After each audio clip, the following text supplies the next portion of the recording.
and this June 8th, 2023.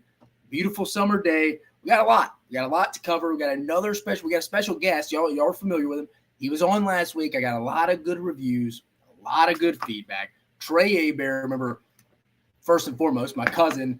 Second of all, former Southern Miss student athlete, does a lot for the community there in Hattiesburg. He will be joining us. He will be live at the Super Regional in Hattiesburg next week. So he will join us. We're going to break down all the Super Regional matchups. But there's 6 SEC teams left. 6 SEC teams left.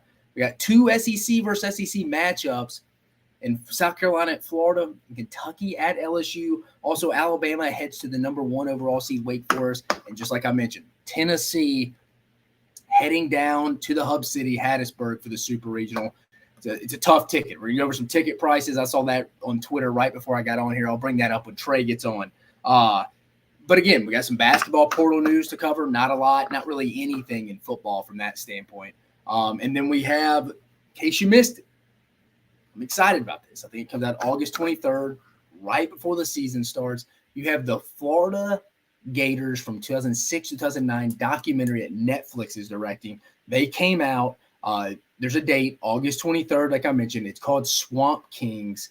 It should be real fun, highlighting the aspects of everything from 06 to 2009. That's the Tebow era. Just a lot of off the field. I'll talk about that just in a minute. I'll get to that in a minute before we get Trey on here to preview the Super Regional. So just the rundown again. We're going to talk a little college basketball transfer portal. No real big gets, just a potential guy on the market for both SEC teams I'm going to talk about. Just left a visit with an SEC team. We're going to talk Swamp Kings, the Netflix documentary on the Florida Gator football program from 06 to 09. Then we're going to bring Trey on. We're going to be direct here on this episode. We're going to get you in. We're going to get you what you need. We're going to get you ready for the Super Regional weekends. But like I said, let's get right to it. College basketball transfer portal rosters are starting to shore up. We're already starting practice here in June. Guys are getting together. You go on these social media pages for these basketball programs, not in the SEC, just around the entire country, and you see they're getting back to work. Now, a lot of SEC teams aren't really going to do the European trip. Some NCAA rule, it makes no sense. You can only go once every 4 years.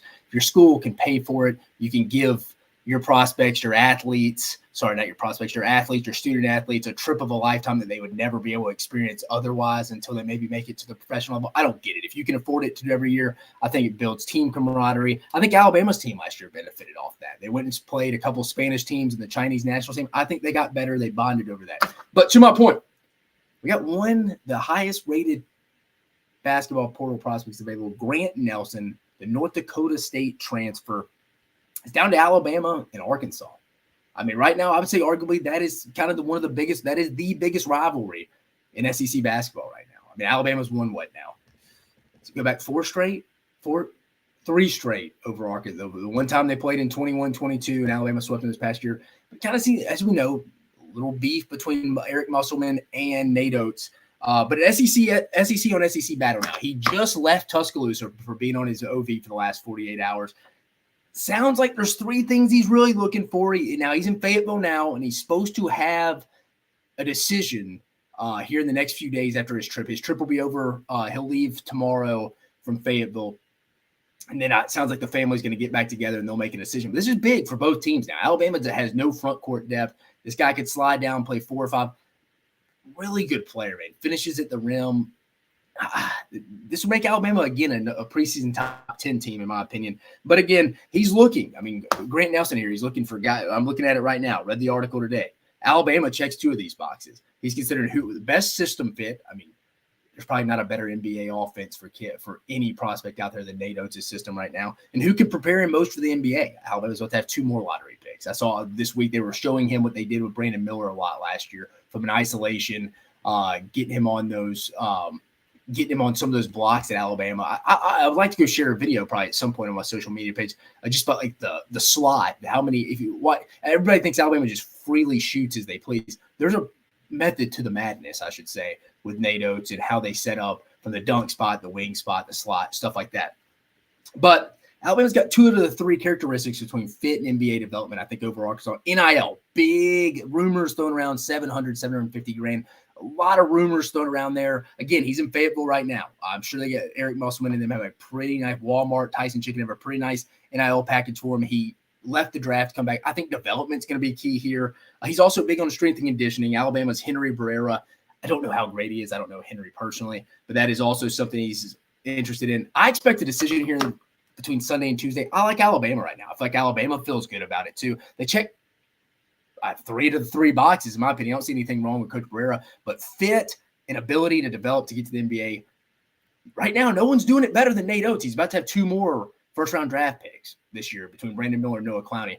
I think Nate Oates. I think these are the best 2 teams in the SEC right now, battling for the top transfer, and this would make both their rosters significantly better. I think Arkansas may already be preseason top 10. I think Alabama with their front court worries a little bit, it worries you a little bit, but I think this would put Alabama overall in great shape. Now you throw in Kaluma from Creighton, call me crazy. Call me crazy. I'm not ready to say it.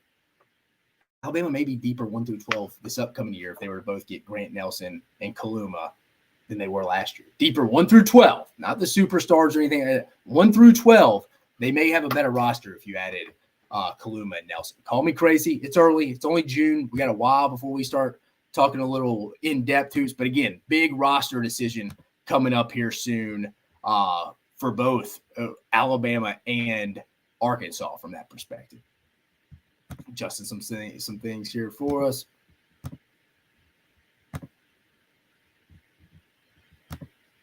Perfect. All right, there we go. Moving on.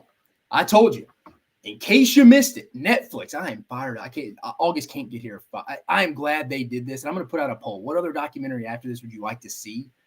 This is one. If they'd asked me, they would have went into my brain and said, give me one documentary from previous SEC days, especially from me growing up. I would have liked to know in the background, really the full in-depth of the Urban Meyer era. Just so many storylines, so many characters, antagonists, protagonists, it's all over.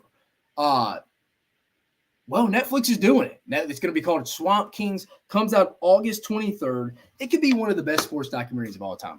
I'm being dead serious. I don't know why 30 for 30 ESPN didn't pick up on this. I mean, you have one of the most transcendent college athletes of all time in Tim Tebow. In my lifetime, Tim Tebow was the man.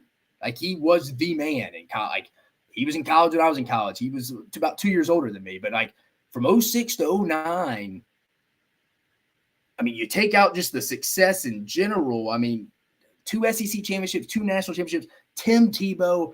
I mean, then just the surrounding of Tim Tebow is awesome to me. Just this guy who did everything right. Everybody messed with him, from asking if he was a virgin in SEC media days, but he's surrounded by all these guys where it's kind of an inmates run the asylum type culture around there. I mean, just very interesting. Also, you got to think this was a very short-lived dynasty when you throw that into it. It was only a dynasty. It lasted 3 to 4 years. I mean, they won it in 06, had a little bit of a down year record-wise in Tebow's best year and his Heisman year. 08, I still think the 2008 team is arguably one of the greatest football teams of all time. I know they lost to a game. Surprisingly enough, the University of Florida has never had an undefeated season. But after that Ole Miss game, I witnessed it firsthand in the 2008 SEC championship game. The 2008 SEC championship game, witnessed it personally. Tim Tebow just willing that team to a victory. They just had dudes all over. They wanted to hurt you, physically harm you. That wasn't a physical football team. It was a good game, but Florida pulled away in the fourth quarter. I mean, Florida, that team just found ways to win. They knew they were going to win, and they knew they were better team. Again, one of the better teams of all time, in my opinion. The ceiling is through the roof on this documentary. It really is. I hope they are pull all layers back. I saw everybody's going to be in the documentary. Urban Meyer said no initially, but he came back and wants to tell the truth about the team. Only guy I think you're going to have Tebow's going to be. I'll read it, but I'm about to tell you some names. But I think Percy Harvin is the only guy that's really the known guy. It's not on there yet. Just some storylines. Like I talked about the success, the 2 national titles, 2 SEC championships, all the draft picks. I mean, we talked about Tim Tebow and Percy Harvin. Brandon Spikes, Joe Hayden, a lockdown corner back there, probably one of the more quiet guys on that roster. Major Wright, a safety who would take your head off. We already talked about Tebow, Percy Harvin, the Pouncey twins. And how can we forget Aaron Hernandez? We talked about Aaron Hernandez. And then you throw in the fact all the personalities off the field, like Percy Harvin cursing out the strength coach, walking off in the middle of a summer conditioning drill. Riley Cooper, if you talk to any NFL scout who had the Southeast back then from that time, when Riley Cooper and Aaron Hernandez were going through the draft process, could not stand each other. if you wanted to know anything about Aaron Hernandez from a negative standpoint, you talk to any scouts. From my time working in football, this was always one of my favorite stories. If you wanted to know anything about Aaron Hernandez or Riley Cooper, they would both tell on each other. Riley Cooper had no problem telling Aaron Hernandez his dirt. Aaron Hernandez had no problem telling Riley Cooper's dirt. They did not like each other, did not get along.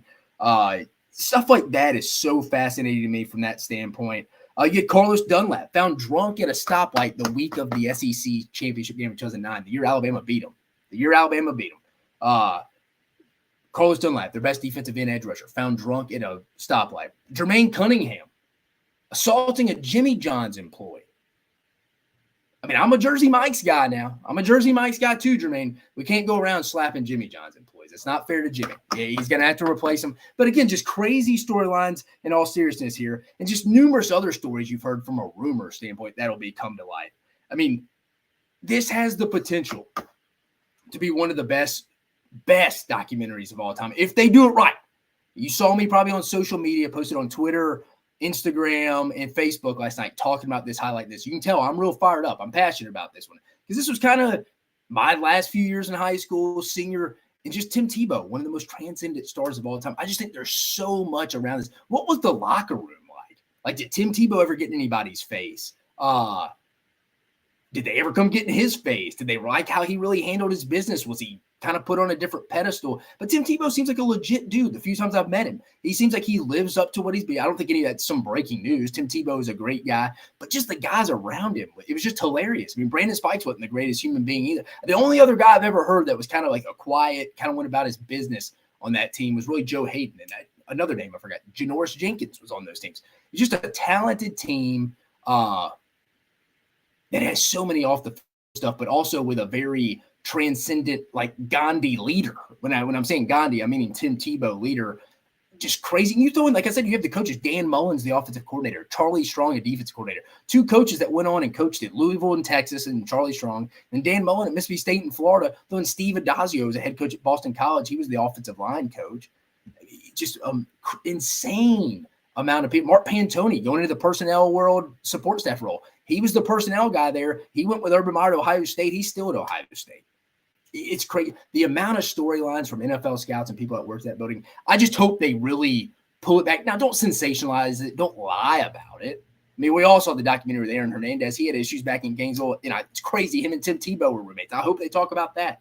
It's just, I hope they don't sensationalize it, but I hope they tell the truth. And I hope a lot of it. It sounds like everybody's going to, all the gang's getting back together except Percy Harvin. Everybody's going to be there to be interviewed. So that should be real fun. That should be real fun. Just wanted to talk about that just a little before we get into a little regional talk. I'm going to bring my guy Trey Hebert on here in just a minute as we get him going in. But man, I don't know how you could be excited about that. I'll be honest with you, I don't know how you could not be excited about this documentary. And I'm going to post a poll. What other documentaries out there from have an SEC standpoint? It can be football, basketball, baseball. What other documentaries era, which obviously Alabama, the Nick Saban era, I think that's going to come out at some point. But that's a long dynasty, 15 years to cover. I mean, think about it, Florida, as good as they were, very short-lived. Off the top of my head, I'm thinking from a basketball standpoint. I mean, I feel like those teams, the DeMarcus Cousins, John Wall first few teams with Kentucky would be fun. I think that would be a great documentary. That's a basketball standpoint. Baseball standpoint. From a baseball standpoint, I mean, the Tennessee's team last year would be really fun in baseball, I would think. And then finally, like maybe the Arkansas team that lost in 2018 would be another good one. But Trey Hebert, like I mentioned, he's coming on right now, bringing him on. Trey, there he is. Can you hear him? Dave, how's it going, brother? There he is. Trey, appreciate you joining us, man. We got good reviews on our one from last week, previewing the regionals, the first four rounds. We had 64 teams. We only have 16 teams left now, Trey. We only got 16 teams left. You're going to be at one of the super regionals. Probably the most intriguing super regional, in my opinion, is the Hattiesburg regional. I think there's so much. But first, Trey, we know there's been a lot of flack from Southern Miss hosting. Just kind of go into that. I wanted to bring up something, but I'm going to let you speak. I'm going to go on the ticket prices here. Just tell me your thoughts on Southern Miss getting to host that Super Regional. It's a big-time atmosphere. It's back-to-back years for the Golden Eagles. Yeah, absolutely, Dave. Obviously, it's a really big deal in Hattiesburg, hosting a Super, only second time in school history, being a part of a Super, only the third time in school history. So, as you can imagine, it's a really big deal. Being in Hattiesburg right now, it's been pandemonium. Driving past campus, seeing the ticket office, people are killing each other to get their hands on tickets to be a part of the Super Regional this weekend. So a lot of excitement. It's going to be one of the best atmospheres this weekend in college baseball. Well, Trey, I just saw, I'm pulling it up right now, looking at my phone. Somebody, Jeff Taylor, I don't know who this is, but I saw it on Super Regional. NCAA Super Regional Game 1, quote, get-in prices ranked highest to lowest per StubHub. Southern Miss, or the Hattiesburg Regional is number one. Now, what do you think the average ticket is going for right now on StubHub for the Hattiesburg Super Regional? So for one game? Just one game. I'm going to say anywhere from $300 to $400. $247, but it's in first place.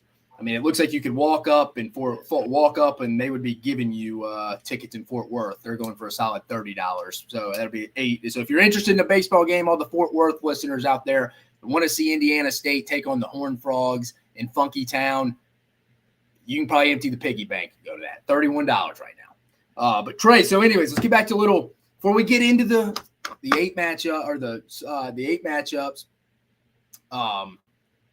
What do you think? Regional review here, man. Biggest surprise, biggest disappointments from this past weekend.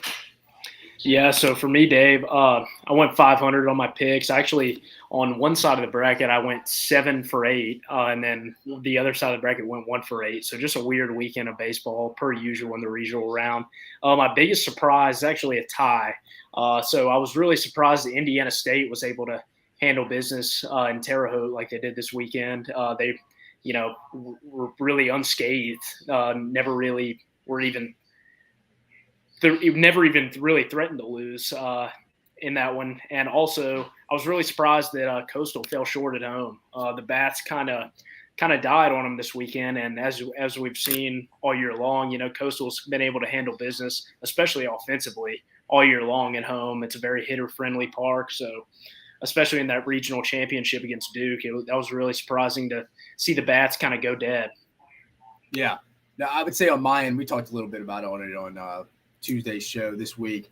You won't listen. I'd probably say Auburn or Vanderbilt. Not really surprised. I picked Southern. I thought Southern Miss would win that regional. Probably if I had Vanderbilt. I know Auburn went 0-2 and Vanderbilt 1-2, but still Vanderbilt not winning.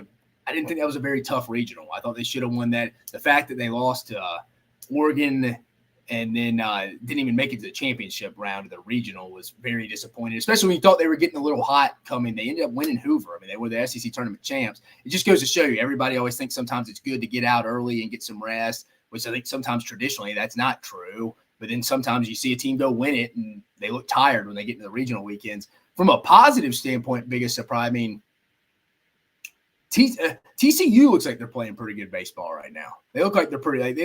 That looks like a team that I think you're going to see get. I would be shocked if they weren't no more. I know it's easy to say they're hosting a regional now against Indiana State, but like you watch them against Arkansas, I mean, they really didn't give Arkansas any room to breathe this past week twice. Yeah, absolutely. I mean, when we get to this point in the year, there's always that one team in the Big 12 that kind of emerges. We haven't really seen them find their zenith all year long, except for when we get late into the postseason. But that, last year that team was Oklahoma, and it seems like this year, Dave, that team's TCU. Well, we talked a little superlatives regional play, but it's in the past. Let's look ahead. I'm sharing the screen. I'm about to share the screen now. Get us the rest of the bracket up. All right, here we go. Can you see this? Yeah, I can see it. All right, we're about to go into. We're going to start on the left side of the bracket, starting with Alabama heading to Wake Forest. Just some initial thoughts heading into this one. But I mean, for me myself, I think Alabama has a chance to win this. I mean, like I said, it's a veteran team. They've played a lot of baseball. They're not going to be overly intimidated. They've seen Paul Skeens this year. I don't think they're going to be overly intimidated by this Wake team, and I think this Wake team's really good. I mean, Rhett Lauder is going to be really tough to beat. But small ballpark, I mean, Wake's strengths is an offensive lineup marry really well with how small their ballpark is. Sometimes Alabama's pitching can leave stuff in the zone. I'm really talking about Garrett McMillan on Saturdays, number 2. I think that could be an issue with Alabama. The key will be how they settle in really with Nick Kurtz and Tommy Hawk specifically. If they can keep them off the bases, I think the rest of the lineup for the Deacons is a little manageable. Very, very interesting super regional here to me. If I'm Wake Forest, everybody talks a little bit about Alabama kind of getting the screw into the job. If I'm Wake Forest, I'm not real jacked that this is a 16 seed. I think Alabama was closer really anywhere from 11 to 13 seed. Again, an older squad. Tommy Seidel with the starting left fielder DH is 25, 26 years old, the Harvard transfer. A lot of these guys, 5th, 6th year guys, they not going to say that's going to be a reason they're going to win, but I'm going to stick with my pick originally going into the bracket. I picked Alabama to make it to Omaha. I'm going to stick with it here. I think Bama wins this in 3. What say you here, Trey? Yeah, Dave. So, like we've talked about in the last episode, the number 1 overall seed curse, it's very real. I'm not going to pick them to win the national championship, but I am going to pick them to handle business in this super regional. Just the quality of depth of arms they have both in the bullpen and the everyday rotation. I'm going to go Wake Forest in 2 games, unfortunately. Yeah, and this is probably one of – you're going 2 games? Yeah, I'm going to go 2 games, but I think you're right about Wake Forest not being super jacked about that matchup. Like we talked about, it may have been the NCAA's way of punishing Alabama for the Brad Bohannon situation, but they definitely, have a better matchup than originally anticipated here. Yeah, and I think this could be the best pitching matchups from top, not specifically just one game. I'm talking about the depth of both pitching staffs, maybe the best super regional combo here. Because I'm like you, Wake Forest is deep. Alabama's pretty deep in pitching. From a depth standpoint, this would be, if you're playing a pitching, and I say that because it's a very small ballpark and it plays small, you may see a lot of home runs if it gets left in the zone a little bit, but these are some deep pitching staffs. So you got the Demon Deacons advancing to Omaha. I'm going to stick with my original pick with Alabama. I would not be shocked either way. We're going to continue to move down to the left side of the regional. We're going to head to Palo Alto where the Texas Longhorns are going to travel to Stanford to face the 8th overall seed Stanford. This is a Saturday, Sunday, Monday series. And sorry, all these, I should have said this on the front end. All these left side regionals are super regionals, I should say, are Saturday, Sunday, Monday series. So we'll keep going through this, but this is one as well. Trey, what do you think about this series heading into it? So Texas was one of the teams I picked. I actually had Texas A&M winning the Stanford regional. So I was a little bit surprised to see them fall a little short, but still a great matchup here. 2 college baseball blue bloods. It's going to be a back and forth heavyweight slugfest all weekend. But I'm going to go with a bit of a sleeper pick here. I'm going to go Texas Longhorns in 3 games. Yeah, crazy enough, these are the only 2 teams left in the tournament that were in Omaha last year. They're having to play each other. So they're guaranteed to be a repeat Omaha appearance by one of these teams. These are the only 2 teams that are still remaining that were in Omaha last year. But it just feels like since I was a kid, I feel like Stanford is like the elimination team. I feel like they're that team that goes and loses their either Friday or Saturday whenever the regional starts, game 1. They feel like they always go get in the hole game 1. They just are you can't put them away, especially at home. They're like Freddie Krueger, man. They just keep coming back. I feel like I've seen. A&M did it this past weekend to them. They advanced in the winners bracket, and Stanford came back, and they just could not put. A&M was up like 4-0 in the first game on Sunday night, and Stanford came back. The bats got alive. It's the leadoff guy. I forget his name. He's unbelievable. Guy has a real understanding. Has a high baseball IQ. He can tell where the shift is. He'll try to go opposite as much as possible. Stanford being at home. I'm gonna go Stanford in 3 in this one. I'm gonna go the Cardinal in 3. So Trey, we're both opposites. Yeah, we're both. Going to be a great matchup both ways. We're both opposites here. You got Wake Forest in the first super regional. You got Texas in the second one. I have Alabama and Stanford. Continuing to move down the Saturday, Sunday, Monday matchups. We got, here it is, the one we talked about for the show. We got 2 of them, 2 SEC versus SEC matchups. Here's the first one. We got Kentucky, the 12th overall seed, heading to the 5th overall seed, heading to Alex Box Stadium, place that's accustomed to hosting super regionals. In my opinion here, Trey, I don't see this team getting stopped by Kentucky at home. I hate to say that. I have a lot of respect for Nick Mangione and the Kentucky team. They're an older team too. They've already played at Alex Box this year. They already played a series in Baton Rouge. They went to a rubber game, got a little chippy. Both teams going back and forth. Feels like the LSU season's been a little bit of a roller coaster. They started off hot. Oh, man, maybe they're one of the greatest college baseball teams ever. Hit a lull. They didn't even win their division. Arkansas won the West, finished third overall in the SEC. People were like, man, should we get rid of Jay Johnson? I don't think a lot of people were saying that, but people were on his tail a little bit. Now it's after the regional play. They feel like they're going to they have as good a chance to win it as anybody, and I agree with that. But I'm still saying it. For them to win it all, and I like them to get out of this. I think the series is going to go 3. I think it's going to go 3. I think Kentucky's going to get 1 because they're a veteran team. But again, for LSU, I think Ty Floyd or Thatcher Hurd, one of them is going to have to be the unsung hero of not only this super regional, but the summer in general. They're going to have to go. Someone's going to have to go help Paul Skeens.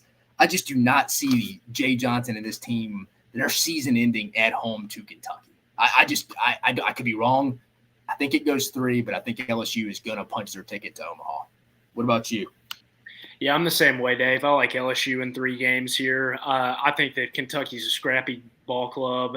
Gave, LSU a little bit of trouble in the regular season. I really like what they're going to be able to do, but I'm with you. I think LSU's talent is going to take over here, especially in Baton Rouge. The pitching is a big concern, but it didn't appear to be much of a concern in the regional. And like you said, Paul Skeens, it's guaranteed he's going to be lights out on Friday night just about. And then, they're going to need somebody to step up and win them a close second game. So yeah, they're going like to have to have 3. They're going to have to – and the thing I like about LSU here is I think the pitching pendulum kind of swings back to their favor now in all these setups now. I mean, in a series, I think they may be a little fine thing, get somebody to step up, like I said, Floyd or Hurd. And I think in Omaha, you get so many days in between games. Like, I think it kind of helps, sets up for – I wasn't really worried about them in the regional, but I thought if they were going to really slip up – and again, they could easily lose at Omaha. For whatever reason, I keep saying I don't see them losing Kentucky at home. This team losing to Kentucky at home to not get to Omaha. This just doesn't feel like this is going to be it. Now, granted, I bet no one 10 years ago thought Stony Brook was going to roll in there and end LSU season. I didn't either, but I don't really see this. I don't really see that. Like you agree with that as well. You got LSU. What'd you say, Trey? I didn't hear. Did you say 2 or 3 games? 3 games. 3 games. All right, so if you're keeping track at home, I'm going to update the score for you here. So we got Trey from his standpoint now, Wake Forest, Stanford, and LSU advancing out of this left side of the bracket. I'm going Texas. Sorry. You have Wake Forest, Texas, LSU. I have Alabama, Stanford, and LSU advancing. So the one we agree on right now is LSU. We both have the Tigers advancing Omaha. And Trey, the one you'll be at, and we'll get into a little bit of the superlatives here of the super regional in just a bit. But I'm going to go ahead and say it. This is the most intriguing super regional to me. Right now, Tennessee heading to Pete Taylor Park, Southern Miss hosting another super regional back-to-back years. This is going to be a fun match, especially game 1. Dolander, Tanner Hall. This is the best game 1 pitching matchup. I said Alabama, Wake Forest had the best depth overall from a super regional standpoint when you combine all the pitching Wake Forest has with what Alabama has. But I think the best matchup, the one game, is Tennessee, Southern Miss. I'm not going to give my pick first. I'm going to turn it over to you. Just some thoughts heading into this, Trey. Yeah, Dave, I'm right there with you. I think this is, I'm biased, but I think that this is definitely the most intriguing super regional. If you've been on Twitter all week, you've seen both fan bases going back and forth, relentless with each other. Tennessee fans complaining about the regional being in Hattiesburg, and Southern Miss fans, letting them hear it. This is going to be an absolute dogfight. I'm really looking forward to attending. But I like Southern Miss. I like Southern Miss in 2 games here. I'm gonna shock the world a little bit. It just feels like the stars are kind of starting to align for a storybook fairy tale season. Scott Berry's career coming to an end. If you remember the last time Southern Miss made a trip to Omaha, it was Corky Palmer's last season, and they were able to sweep Florida in the Super Regional. So, we talked about in the last episode how important it was the location of the Super Regional. So I think Southern Miss being at home where they've played exceptionally well all year, and Tennessee where they've really struggled on the road all year. So I'm going to go Southern Miss in 2 games, going to Omaha. And the interesting point is, I think if anybody was to sweep one another in this series, I think it'd be Tennessee. So I'll disagree with you on that one. But I'll say this. I don't really get the Tennessee fan gripe. I really don't. I think, again, I've said it all baseball season. why we don't see this tournament 1 through 64. I'll never get. Why do we stop at 16? Why? I mean, 17 is not that high of a number. Like 64 is not that high of a number. Like, why can't we see this so we don't have these conversations about bids and whatnot? But I think if, let's just say hypothetically, they did seed them 1 through 64. I think, and I know it's not a fact, and we don't base decisions off thoughts, belief. I think truly Southern Miss would have been the 17th or 18th seed. They'd have been higher than Tennessee when you really, because I think the conference tournament changed. They're winning the Sun Belt Conference tournament would have pushed them over. And you forget Tennessee went 0-1 and out in the SEC tournament when they had a chance to go. They had an opportunity that week to go put in to pad their host resume. They just didn't get it done. Like, not saying Tennessee can't beat Southern Miss. My prediction here may say that in just a minute.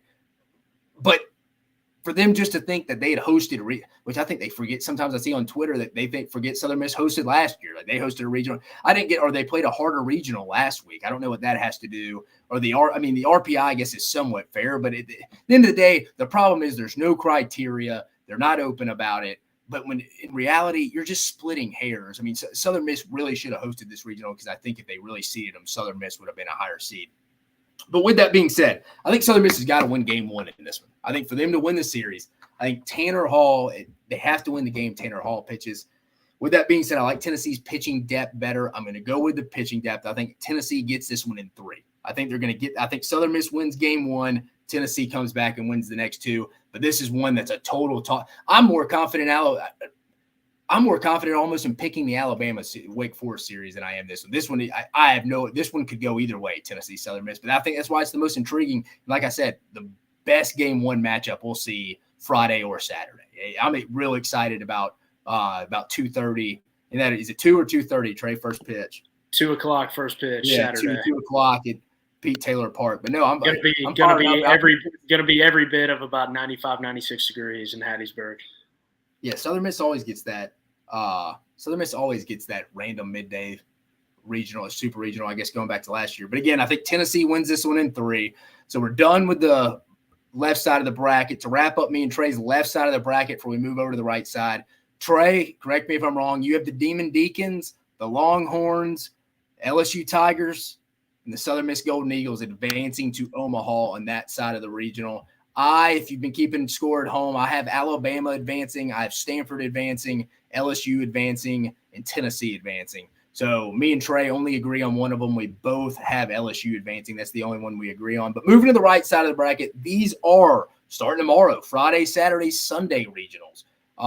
Trey, another SEC on SEC matchup here. We have 6 SEC teams left. At max, the SEC could get 4 in. It's obviously 2 SEC teams are going to advance. Just depends how many more after that, depending on what Tennessee and Alabama do. But the number 2 overall seed Florida Gators taking on the number 15 seed South Carolina Gamecocks. South Carolina swept Florida in Columbia early in the year. Trey, what do you think's happening? We're switching scenes here. We're going to Gainesville.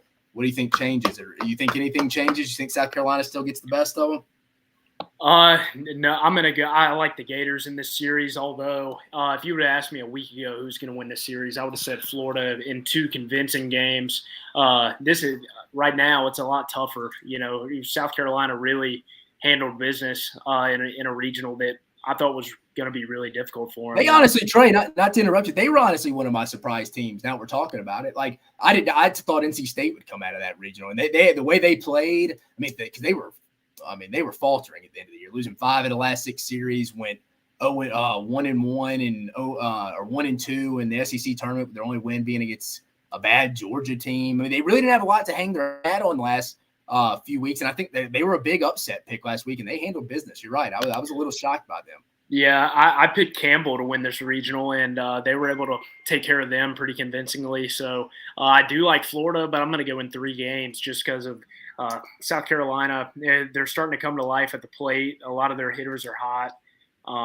They've got Will McGillis back in the leadoff spot, former Southern Miss second baseman, who's had a great season for them. But I just like the overall veteran lineup for Florida. Wyatt Langford's unbelievable. Jack Caglione is my pick to win the Golden Spikes right now. And then, you know, they're top to bottom starting pitching with Sproat and Hurston Walter, also former Southern Miss Golden Eagle. So, you know, I like Florida in 3 games here. A lot more interesting matchup than I would have said a week ago. Yeah, and see, I think the key here, I think it's going to be Florida's rotation. They're kind of starting to hit their stride here with Neely, Waldrop, and Cagley on it, but I don't think it gets to 3. I think Florida wins the first 2 here. I think it's a little bit of a revenge factor. Florida played one of their worst weekends of baseball all year when they went to Columbia, got swept, got embarrassed. It's a little bit of a revenge factor, along with adding in the fact, hey, like we're going to the Mecca. What we started one of our goals to go check a box off to go to the Omaha to the World Series. So I think you got the double whammy there. I think South Carolina comes back to earth a little bit this week. I think the key will be them to limiting South Carolina to just most of the time, 9 times out of 10, maybe 8. South Carolina this year has got a bunch of their runs just off home runs. They'll get a walk or a single, then hit a 2-run shot, or 2 walks, and then they'll hit a 3-run shot. They've rarely just strung hits together. They get a lot of runs off home runs, not really even shots in the gap. So I think if Florida can limit walks, and Waldrop can get a little wild now at times, but I think he's pitching well. He pitched well last weekend. I don't even think it gets to Caglione. I think Florida takes this in 2, and I think Kevin Sullivan and the boys get back to Omaha. So Trey, we both got Florida here. You just have Florida. You just have this going the distance to game 3. I have it finishing up in 2.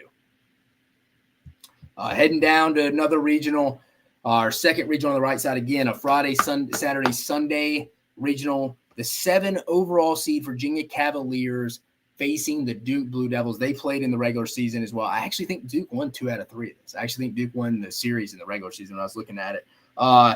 I like Virginia here. It would not shock me. I like Duke's pitching staff here, but the Hoos struggled down the stretch. They lost 4 of the last 5 series, I believe, but played well last week in the regional, a little South Carolina-ish. I think this series goes the distance. Hoos at home. I think Virginia gets back to Omaha. What about you? Yeah, I'm the same way, Dave. I like Virginia in 3 games here. That was another really big surprise for me, was Duke coming out of that regional, beating Coastal at home, who's played so well at home all year. Very hitter-friendly ballpark. But, again, a really veteran lineup there in Charlottesville, and going to be a really exciting atmosphere for baseball this weekend. So, yeah, I like Virginia in 3 games. Agree. So we're batting 1,000 together on this one. We both have Florida advancing. We both have the Hoos advancing from Virginia. And probably going down here, one of the most random super regionals I can remember. I'll be honest with you here. The Oral Roberts Eagles, ORU as they like to be called, dominated the Stillwater Regional. Looked really good last week. Looked really good week when I was watching Squeeze play when they go back to Stillwater. Looked really good. Traveling to Oregon, who won the Nashville Regional. I was talking about Vanderbilt being one of my teams that I was real disappointed in. But heading to Eugene, I'll be honest with you here, Trey. I like the Eagles here. I like Oral Roberts. I think they're going to be that team this year, and kind of feel-good story. Well, hell, if Alabama were to make Omaha, they're your feel-good story. But Oral Roberts, I feel like from an out-of-nowhere standpoint, it just feels like they're going to make it to Omaha this year. I mean, statistically, they're way better than Oregon. You go look at their slugging percentage, their overall average, ERA.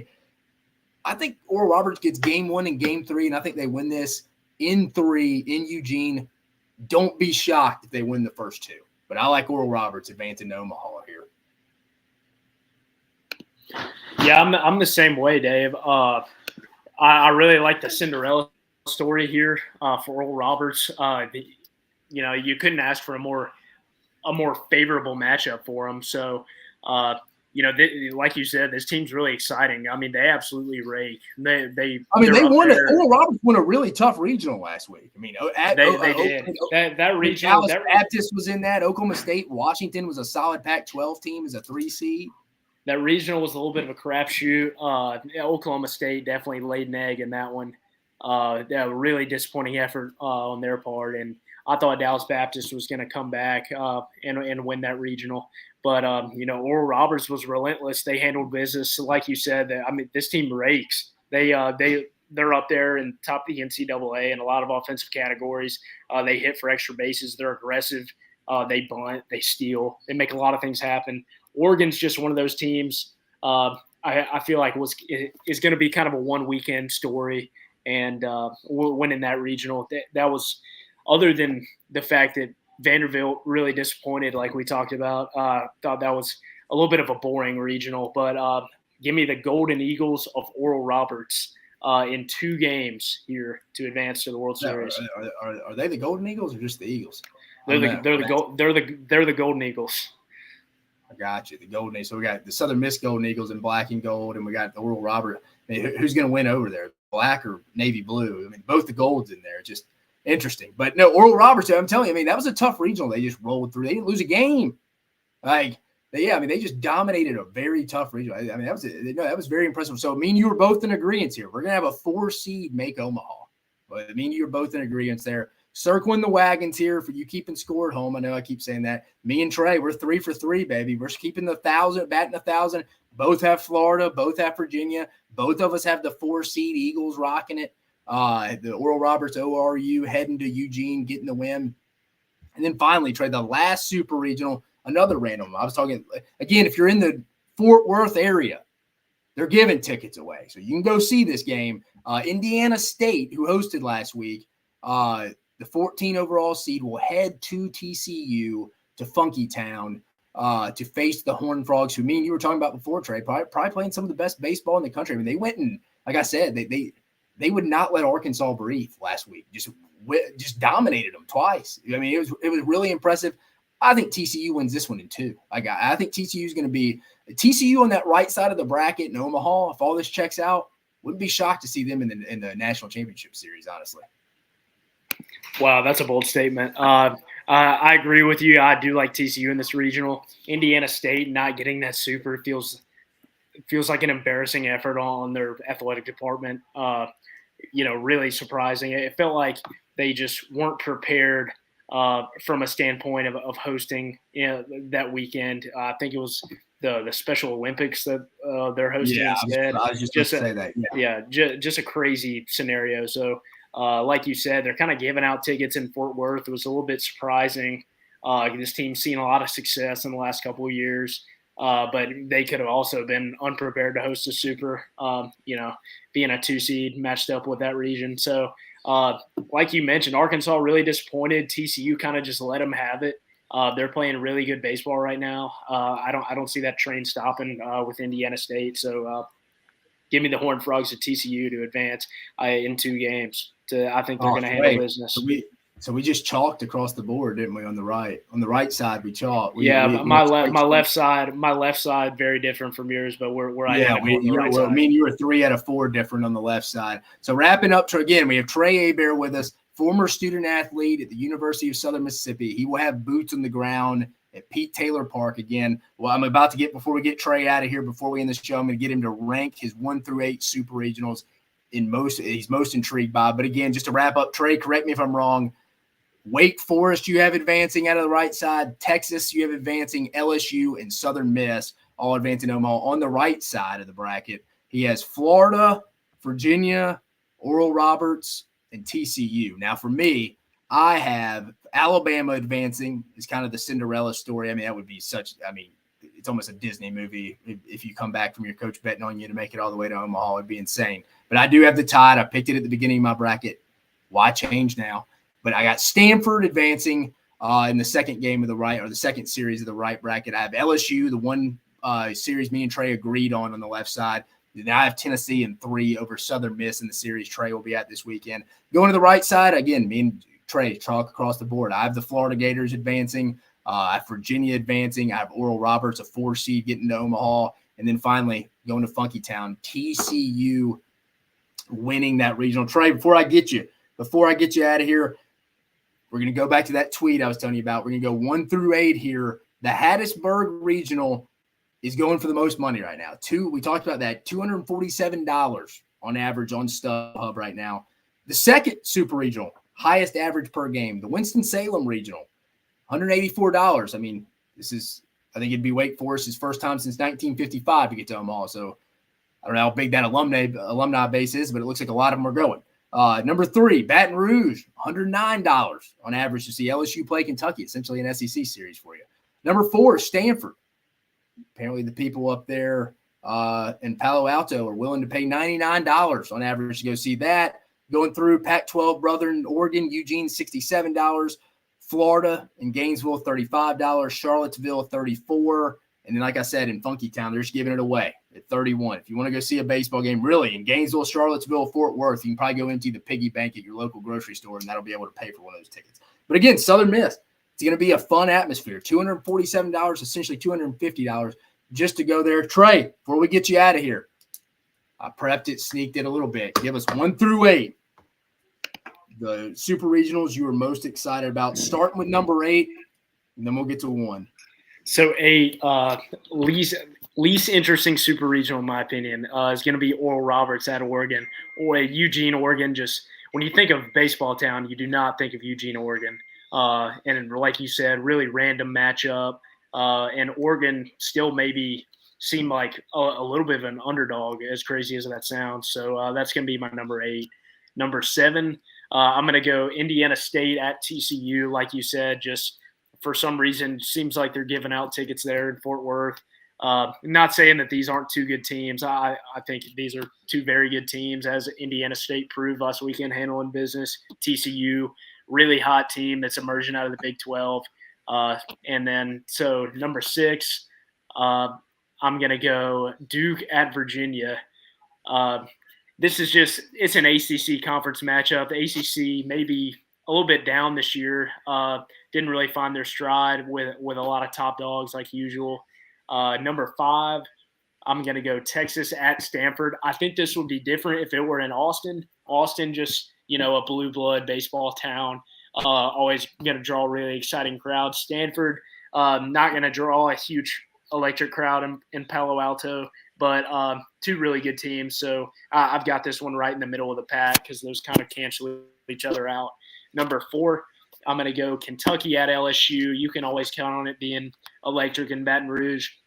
However, I think they're gonna handle Kentucky this weekend. They, like we talked about, they've got to have some pitching step up in order to advance to Omaha and do some damage there.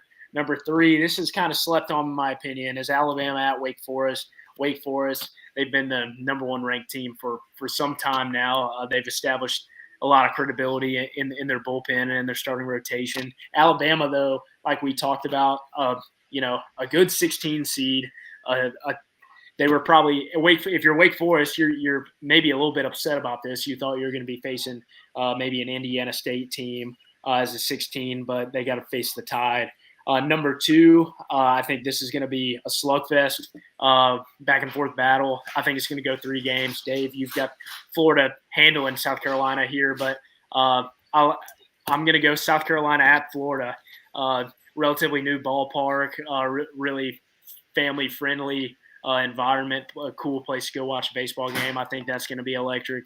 I think it's going to go back and forth. And then number 1, like we've talked about a lot this episode, Tennessee at Southern Miss. I think it's going to be just an unreal environment for baseball this weekend. You could argue that the best atmosphere for baseball this weekend. It's going to be chaotic. The fan bases are going to be going back and forth. There's been a lot going on Twitter. Tennessee fans feel like Southern Miss shouldn't have hosted this super regional. In my opinion, Southern Miss did everything that you asked them to do and more to host this super regional. But going to be a great weekend of baseball. Going to be really hot in Hattiesburg, and just really looking forward to it. So that's my hands down most exciting super regional matchup this weekend. Trey, how do you think the super regional's atmosphere is going to match up to last year's? Do you think it being Ole Miss and in-state, like school rival? It's going to be that's a good question. I think it's not going to be as intimate, if that makes sense. Last year there were a good amount of Ole Miss fans that made the trip. This year I think there are a good bit of Tennessee fans that want to make the trip, but tickets are just so hard to come by right now in Hattiesburg. So I think it's going to be dominated by black and gold this weekend. And last year I remember when we hosted LSU in the regional, Jay Johnson said in the press conference that after they got eliminated, that this was an SEC type environment. He said this is one of the best, most hostile environments we played at all year. So I thought that surprised LSU, and I think it's going to surprise Tennessee this weekend, especially down at that bullpen. That bullpen's going to have hell from the right field roost all weekend. So I'm really looking forward to it. Going to be really exciting. Going to be a great turnout in Hattiesburg. I'm confident, rain or shine. And I don't think this is a Tennessee team that has the swagger or kind of chip on their shoulder they had last year. Now, I think some of that has to do with they're not as obvious overall as good. but they lost the guys like Drew Gilbert. It was kind of like their gasoline on the fire that they would talk a little bit, like Christian Moore guy. I just don't think Luke Lynch too. Yeah, they haven't had the success either. I think that maybe Vitalo backing that up a little bit, but I just don't. They're not as loud and boisterous as they have been. Now maybe this week it changes. And they feel like they got slighted. And they come in with a little bit of the chip on their shoulder, and that comes out a little bit because it will be probably the most, besides outside of probably the Baton Rouge regional, I would assume probably the most raucous atmosphere. I mean, I would say it's either be in Hattiesburg or Baton Rouge. If Pete Taylor Park or Alex Box Stadium would probably be the top two. I would probably say atmospheres you're going to, and that can bleed over to the visiting team and how they react. So it'll be interesting. They always follow their head coach's lead. Vitalo's a fiery guy. I think he's kind of checked that a little bit since the last 2 years. But again, though, I mean, Tennessee fans mad about not having an Applebee's in Hattiesburg. I'll tell you, there is a nice Chili's, though, in Hardy Street. And Chili's is just better than Applebee's in general. So we're not going to have that conversation because it's a waste of my breath. I'm already 33 years old. I don't want to waste on factual stuff that I know it's already. So if you're mad about there not being an Applebee's, there's two great restaurants I recommend for you Tennessee fans out here that are listening to the show. It's Chili's. It's just better than Applebee's anyways if you're trying to go that kind of route. But also Crescent City Grill. That's my favorite restaurant in Hattiesburg. So Tennessee fans listening, go get that. Go get the crab and corn bisque. That is what I would recommend. But again, Trey, I appreciate you joining us on this show. Everybody else, we appreciate you joining us on this show. We're going to get Trey probably most likely on next week if he's available to preview Omaha with us.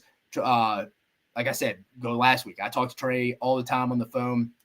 First of all, he's my cousin. He's been a student athlete. He knows the day of the life. He's a big college baseball guy. Wrote for College Baseball Nation. Was it Trey or Central? I forget. Which one did you? College Baseball Central. College Baseball Central. Covered Southern Miss for him. So has a good insight. Going to have boots on the ground this week. The Hattiesburg Super Regional should be fun. Like we mentioned, me and Trey said it a million times. Most exciting, most interesting Super Regional, in my opinion. But again, I appreciate everyone joining us. You have a fantastic weekend. Super Regional start tomorrow. Got one SEC, two SEC teams facing each other. It's an SEC matchup there, Florida, South Carolina. But again, I appreciate you joining us on this episode of Mock 10 Sports. You have a fantastic weekend. Thanks, Dave.